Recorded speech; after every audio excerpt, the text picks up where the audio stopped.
Hey guys, what's up? Just got done filming, I guess what I'd call part one of the 718 Cayman build. I hope you guys enjoy it. It was a lot of fun. I love this car. And if you guys can like and subscribe, it'd really help me out. All right guys, take care. The 4-cylinder 718, it's not bad. It has a little bit of a, almost like a Subaru, because it's like a Boxster style engine sound to it.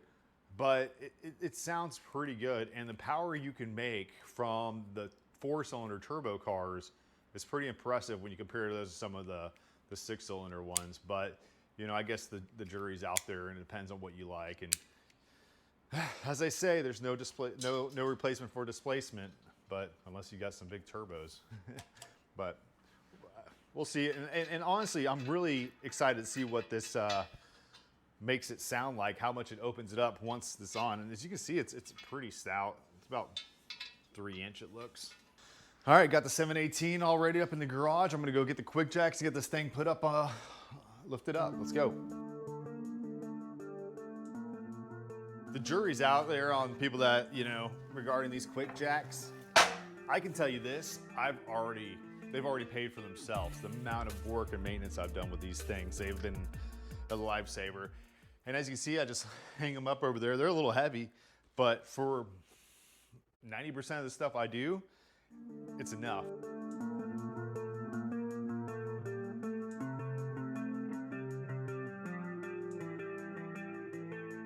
I keep the QuickJack set up in those cabinets that I built in the earlier videos. And you might have seen that red rolling cart. I used to keep it on there, but now I have it all tidied away in this cabinet, and everything looks neat and it's put away. And when I need it, I just pull the hoses out and hook them up.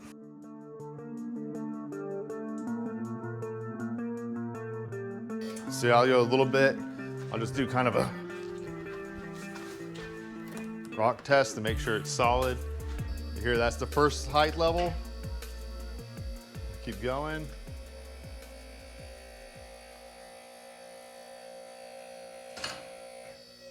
All right, that's second, and then you just drop it down and it locks into place.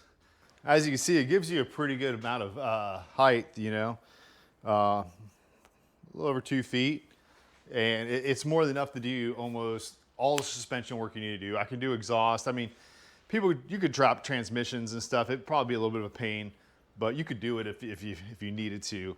But for, like I said, suspension, brakes, exhaust, just things like that all around, you can do most of the work with these things. They're great. All right, the first thing we need to do is pull off the cover. And so we got a mix of a 10mm bolt, where is it at here, and then some Torx bits as well, like here and here. So we're gonna go ahead and pull this off.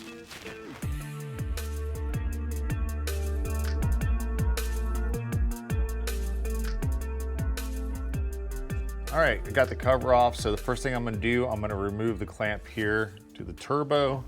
Come along here, remove the clamps. There's a couple of bolts, hangers for the hangers, and then that's how I'm gonna start off. All right, let's go. You know, every time you work on things, it's not a matter of if, it's when you're gonna run into a problem. When you think a job's only gonna take you, you know, an hour or two, and then it ends up taking you 4 or 5. It's stuff like this. I don't know if you can see it, but shear the bolt in half. This is the clamp that goes from the downpipe to the turbo. So I'm gonna have to find a way, or I'll have to order a new clamp, but that'll be a problem for later. I'm just gonna keep chugging along and removing the downpipe.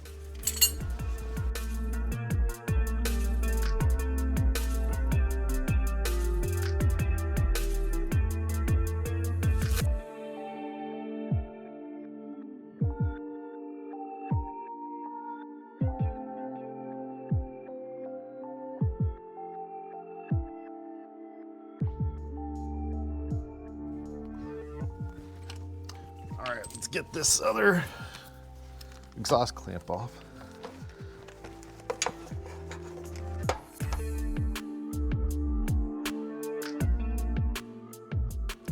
right, let me show you what I did. I got, took off the clamp here, took off the clamp from the turbo here, undid these two bolts. I had to undo the brace that ran across down to here on both sides. Now the issue is, if you can see, I got these bolts is here. Sorry, the lighting's a little bad. Is that there? The clamp for the exhaust hanger here that goes up here, these are facing the opposite way, which means I'm gonna have to take the wheel off to pull it out. So let's go do that. Little pro tip, I like to put a little bit of masking tape around the socket so I don't scratch anything.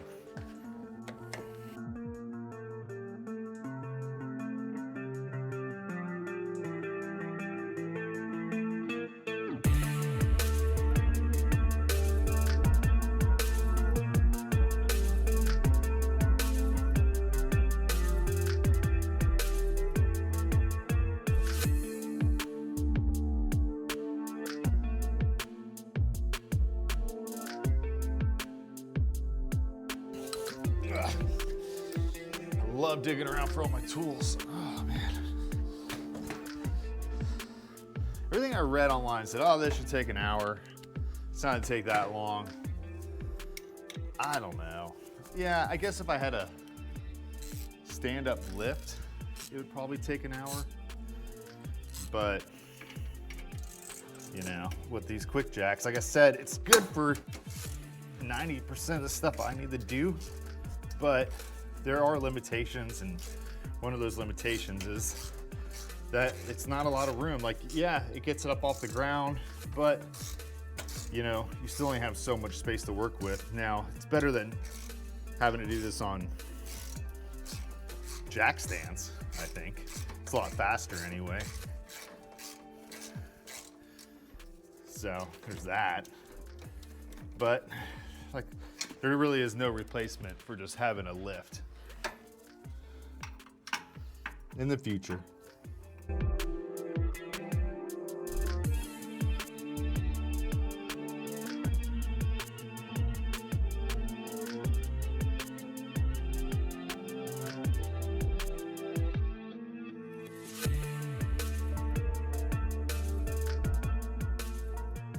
Well, let me go back under and double check I got everything. So I'm getting the O2 sensor out. Just smashed my finger, so that's always fun. Let me show you what I'm trying to get to though.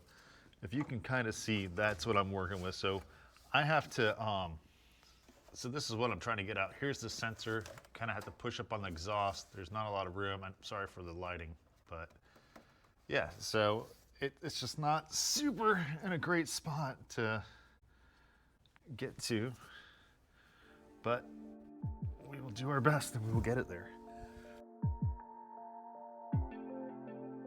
All right, got the O2 sensor out. Let's see if we can drop this now. Ooh, mostly. Let's see, where are we hung up?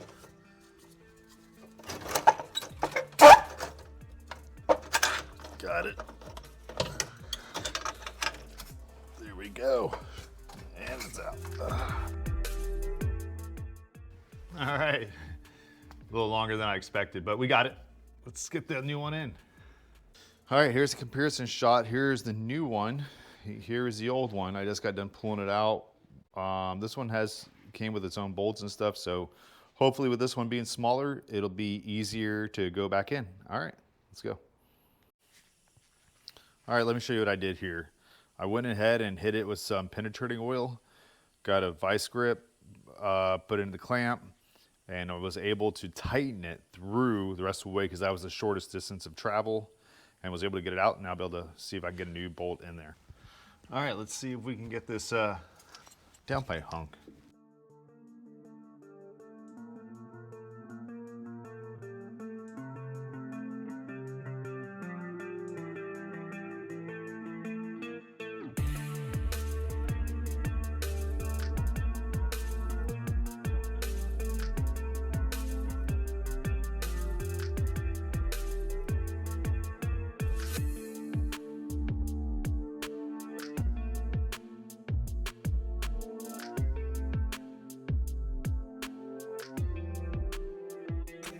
This is a fun position to be in. Definitely a job for 2 people, but we'll get it done. We will get it done.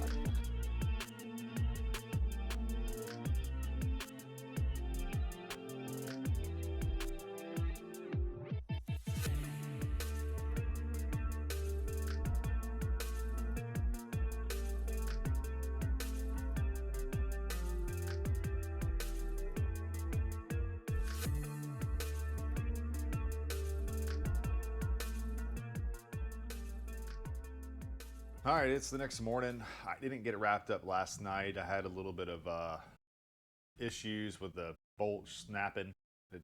Here it is right here. I was able to get it out with the vice grip and my clamp. I got everything kind of set up and tightened up, so we'll finish it up today, hopefully. And while I already have it on the jacks, I'm going to debate if I'm going to go ahead and do some other maintenance while it's already up there, but we'll see. So drink my coffee and then we'll get started. Let's go. So I have it all hooked up. Everything's loose. I'm not going to tighten everything right yet, so I can have room for it to flex as needed while I get it all torqued down. As of right now, there are a little bit of tight clearances here, and especially where I need to clamp the 2 pieces of downpipe together here. So I'm going to start off with torquing where the downpipe connects to the factory exhaust, and then see if that'll pull it a little bit towards the rear before I start torquing everything else down. I did torque down the flange for the turbo, and that was because I needed to make sure that where the O2 and everything was going to sit. I might have to loosen that, but we'll see. All right, about to tighten this clamp up, or the 2 bolts here. Sorry for the bad view, but I haven't mastered down the technique of filming and wrenching. I like to use both hands, so let's go.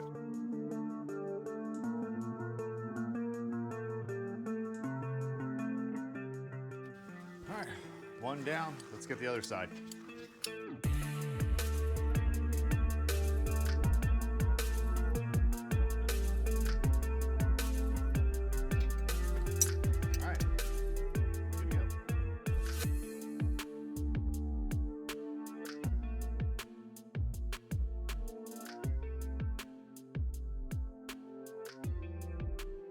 I had to take the exhaust clamp that was right over here off. It was a big pain because, actually it's right back here. It was too big, so it would have just rattled, and it's solid, I don't need it, but there's a bolt up here and you can't get it off around it to take it out, so I had to slide it all the way this way. And then there's a hanger for it that I put some shrink wrap around, just in case it's tapping, and then I zip tied it back so it stays tight to here to the frame. So should be good to go. Checked all my torques on everything. Should be good. The last thing I'm going to do now is I'm going to fire it up and see if we got any exhaust leaks. Let's go.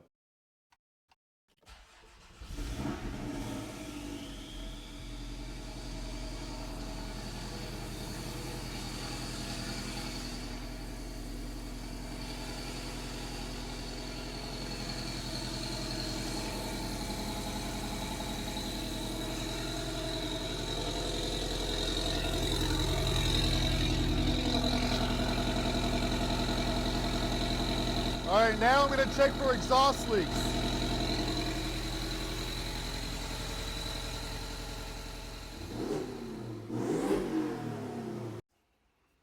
All right, got it all buttoned up. Now I'm going to attempt to put this cover back on. That should be fun.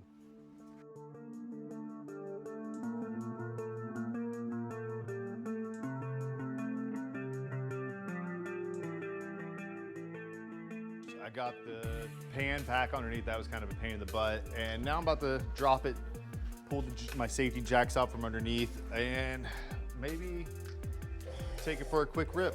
Let's see.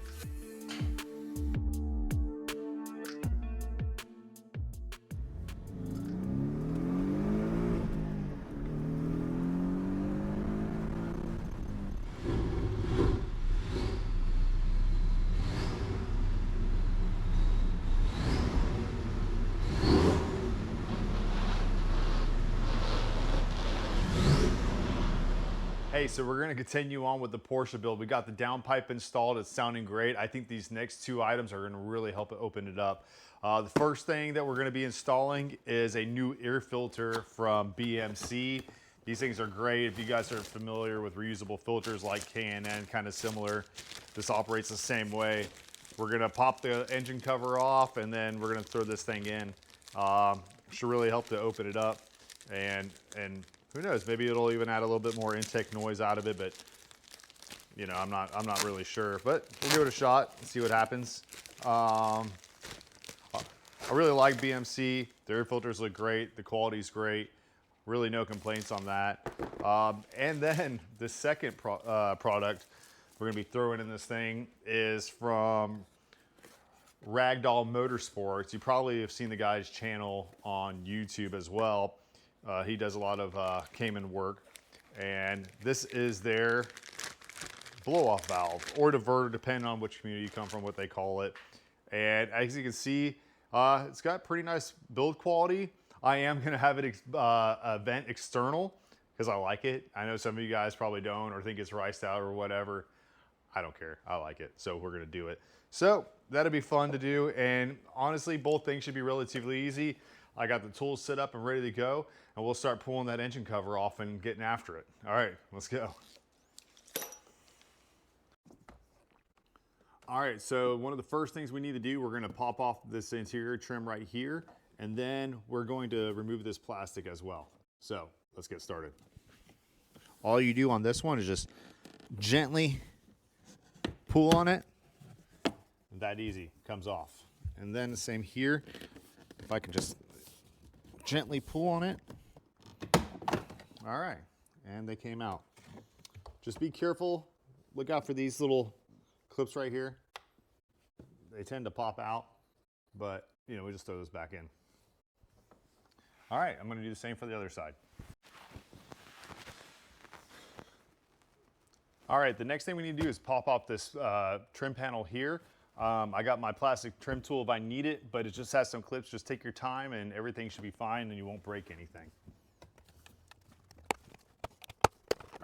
All right, it's that simple. Now that we got this panel off, the next thing I'm gonna move to is the rear bar here behind the passenger seats. And I will pop these covers off and then I'll remove the bar. Some people say you can do it without it and remove this carpet. It just makes it a lot easier when this is out of the way when you go back to reinstalling it. All right, after you got the center panel taken out of the trunk area pried up, you're gonna have to do the same here. This one I've already started, but like I said before, just take your time and it shouldn't be issue. I used my plastic trim tab tool here, just pried up on it slowly and it wasn't really that hard. You're just gonna pick it up and just let it hang. You don't need to do anything more than that with it. I'm gonna go do the same to the other side and then we're gonna start removing the bar. All right, I got the other panel off on the other side. I went ahead and took these screws out on the other end. They're just two T30 Torx bits. So what I'm gonna go ahead now is remove them from this side and get it taken out. All right, that's it. And then the bar comes right out. All right, now that we got the crossbar out, we got to get this trim piece that's underneath it out. And same kind of process as before, you're just gonna do it, take your time, pry up gently on it. All right, just be careful as you're doing this. You got these little sound pieces that keep, you know, NVH noise down. And that's it, and then you pop that off and then pull it out.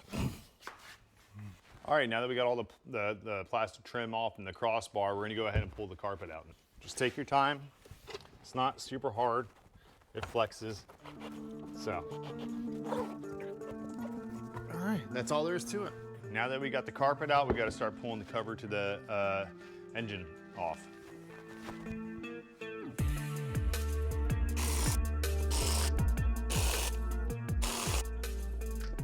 All right, I'm gonna have to get an extension for that. When you got the 10 bolts surrounding the engine cover off, there's gonna be 2 more for a total of 12. They're in these back corners. I already got the one out on the other side. In order to get to those ones, I had to use a 1/4-inch ratchet with a T30 Torx bit. That was the only way I can fit in there. I'm also using a magnet on the back side just to keep the Torx bit in place, but some people use a little wedge of paper. There's other little techniques others use, but it seems to be working well for me.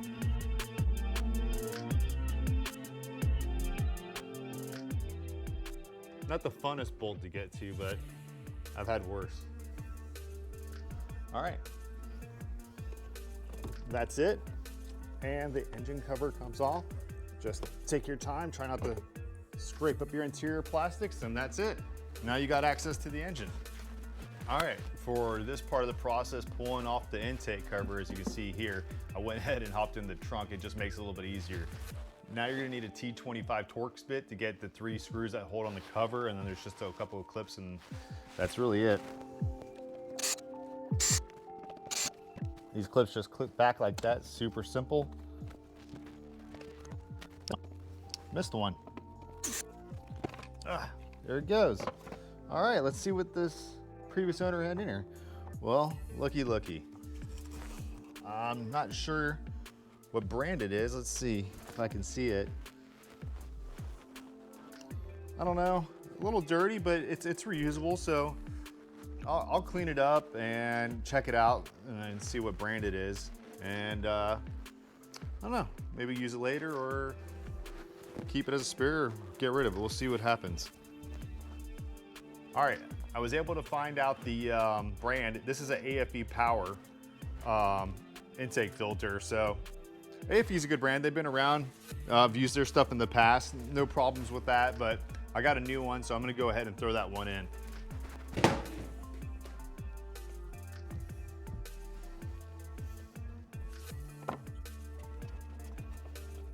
That's it. And then once you got that in, you just do everything in reverse and put it back together.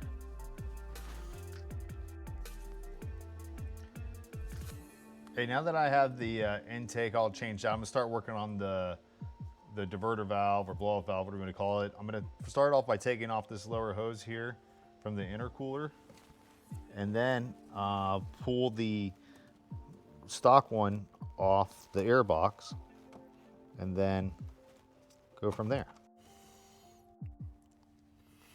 All right, hopefully this is a better angle for you guys. All right, just gonna have to wiggle this one off. It'll come, it's just a little tight.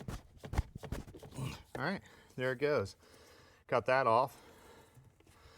All right, and then now we have the front of it. I'm gonna change this camera angle, see if you guys can see it more.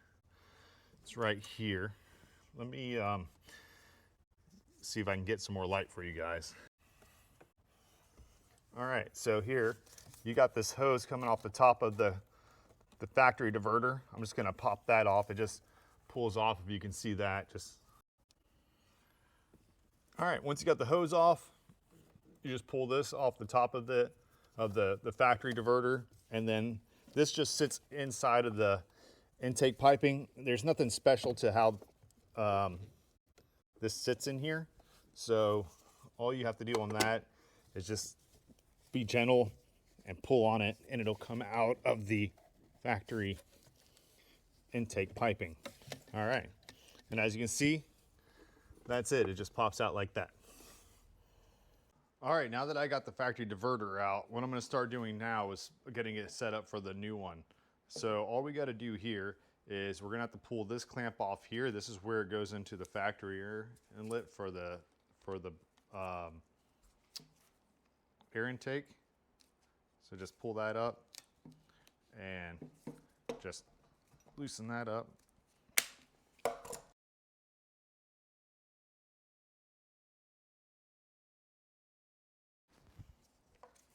All right, I got this off.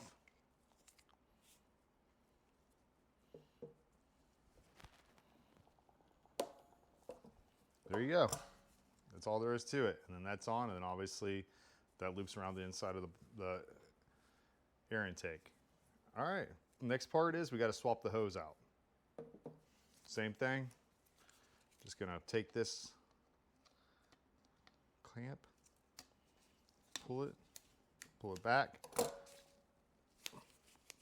These things, when they sit a while, get stuck on the plastic, but just give it a little pull and it's good to go. And then we will slide it onto here, and then I will take this and slide it back forward.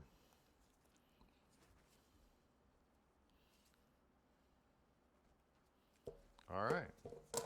One thing I always do whenever I have access to a part is I'm always gonna wipe it down. So obviously this is just a hose. I don't want it to go overboard, but just a little bit of a mild cleaner and just wipe it off. And then I'll do that actually to all the stuff that I can get to in the engine bay before I throw it back together. See, just a little bit makes a big change. All right, I got it almost on. It is not the best design. It doesn't fit so well, and I don't have a good plan on how to get this lip around the intake box right now. All right, guys, let me show you what I had to do. First off, on the Raggdoll shows this hose installed prior to installation. It just gets in the way. It doesn't really help out. I just remove it. And then the second thing is there's a little notch in the grommet that goes around the factory diverter into this one. So you got to make sure that notch lines up, and then you got to install it the back lip first and then bring it forward like this, or you'll have a hard time making sure it's set into the seal properly. And then once that's in, there's a little clamp right here that you're going to need to unclamp from this vacuum line in order to make it reach the top of the barb fitting here. And then once that's in, then you can put this on and then hook up the rest of the hose. All right, stand by. All right, now I'm going to get this. I'm going to spray just a little bit of WD on here to get it a little bit easier to slide these hoses on. Just very little, nothing into the blow-off valve itself, just something that helps it slide on in like that. Like that. All right. Easy peasy.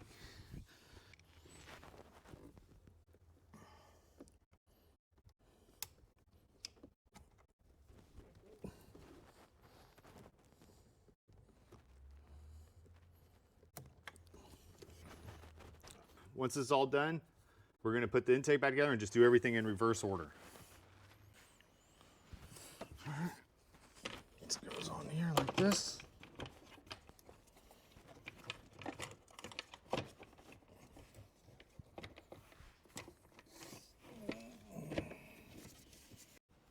All right, so I finally got the airbox cover put back on. It was a huge pain in the butt. I'm 50-50 on what I think about this diverter valve, blow-off valve right now. It sits really tight against the intercooler and doesn't allow much room for movement. So as the engine naturally vibrates, I don't know how it's going to hold up, but you know, I'll just have to monitor it. And then also because of it sitting so tight against the intercooler, it causes a little bit of a shift in the air box that holds the air filter, and it makes it very, very tight to put the cover back on, and then you don't have a lot of room to manipulate it. I kind of show you what I'm talking about. So as you can see here, you can see the diverter valve sitting right up there against the intercooler. And then it kind of just makes everything around this area much tighter to work on. But I got it on, and I'll save my final opinions for when I take it out and run it.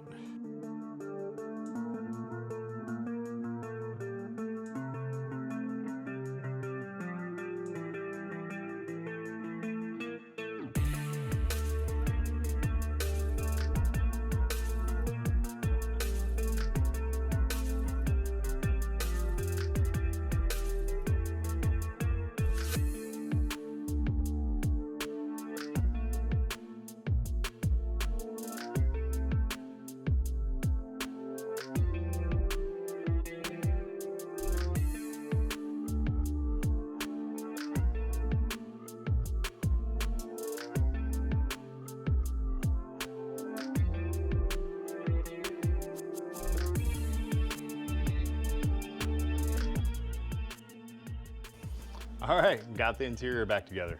Ooh, that was fun. All right, I got the downpipe installed. I got the blow-off valve installed. I got the new air filter in.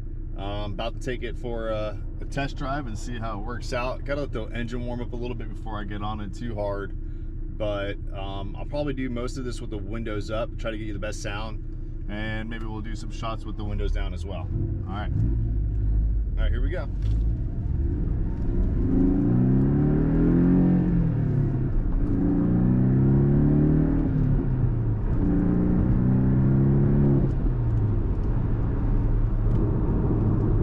First impressions so far, I really like the way that it sounds. It's not too loud, not too annoying.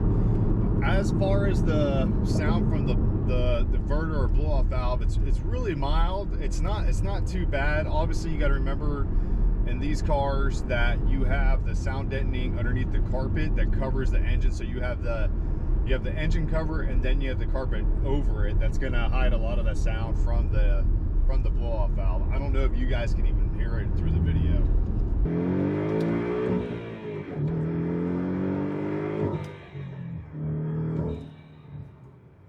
All right, I like it. Honestly, it sounds good in the cabin. Like I said before, you're not really hearing the sound from the diverter very well, but I think that's okay. I don't need to be obnoxious.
Hey guys, I hope you liked the video. I'm really happy with the way the car sounds. As far as the blow-off valve goes, on the fence a little bit, but overall, I would say I'm happy with it. The only thing I would do differently if I did it again is I wouldn't set it up to recirculate. I would still have it vent externally. I just would plug it. It came with a plug kit, and then it would have gave me a lot more room. So if you guys are thinking about doing the same mod to your car, that's what I would recommend, is just go ahead and plug the stock air box and then don't have it recirculate into there, and then it should be fine, and then you'll have plenty of room. When I go and change the intercooler later, I'll probably end up doing that anyway. As far as the exhaust, so far so good. Sounds great. I haven't had any issues with it. I just want to remind you guys, none of these products that I'm using, brands are sponsoring me. I just really have a love for this, and I'm doing it myself, but I'll put the links to those products below, so if you guys want them, you can find them yourselves. If you like the channel, please like and subscribe. It really helps me out a lot. Also check out Rennjager.com. That's RENNJAGER.com, where I got some apparel. This is the Rennjager Supercharger schematic t-shirt. It's got the schematics for a supercharger on the back. I like it. Hope you guys do too. And again, thanks for watching, and I'll see you guys next time. See ya.